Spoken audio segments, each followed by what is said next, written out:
தவம் கடந்து வாங்கின பதவி. சாதாரணமாக சட்டையை கழட்டி வச்சுட்டு வாங்க அப்படிங்கிறார். இல்லை, இந்த சட்டையை போட்டுக்கிட்டு நீதிமன்றத்தை நாடி கண்டிப்பாக அவர் பேசின பேச்சுக்கு தண்டனை வாங்கி கொடுக்கணுன்றதுல உறுதியாக இருக்கேன். யாரு நீ? சரியான ஆண்மகன், எனக்கு தண்டனை பெற்று கொடு. நீ கொடுத்துரு, நீ பாக்குற கொடுத்துரு, நீ பாக்குற. நீ அக்யூஸ்ட், நீ காட்சி சட்டைகளை மறைஞ்சிருக்க கிரிமினல். நீ நீ செல்போன் திருடன், ஆடியோ திருடன். 14 செல்போன் என் கட்சி பிள்ளைகளை பறிச்சு வச்சிருக்க.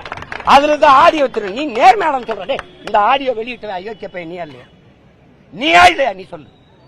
இந்த அரசு என்னோட மோத துப்பு இல்லாம நீ அவனை முன்னாடி நிறுத்திக்கிட்டு பின்னாடி இந்த ஆட்டம் காட்டிட்டு இருக்க. நீ எதுக்கா நீ அவன் டப்புன்னு டிஜி ப்ரொமோஷன்? அதுவும் பொண்டாட்டியும் புருஷனையும் ஒரே பக்கத்து ஹனிமூன் ட்ரிப் மாதிரி இவர் இங்க இருப்பாரு, அவங்க திண்டுக்கல் டிஐஜி வேற இடத்துக்கு போட மாட்டேன். எல்லாருக்கும் பணி மாறுதல், இவருக்கு மட்டும் அதே இடத்துல. என்ன பண்ணிருவேன்? நீ என்ன பண்ணிருவேன்? நீ என்ன பண்ணிருவேன்னு சொல்லி என்ன பண்ணிருவேன்?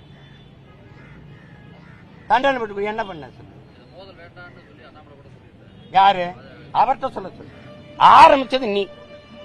செல்போனை திருடிட்டு போய் இதை போட்டு ஆடியோ போட்டு திமுக ஐடி விங்கு கொடுத்து அங்க இருக்கிற சில அல்லக்கைகள் கொடுத்து பேச வச்சது நீ.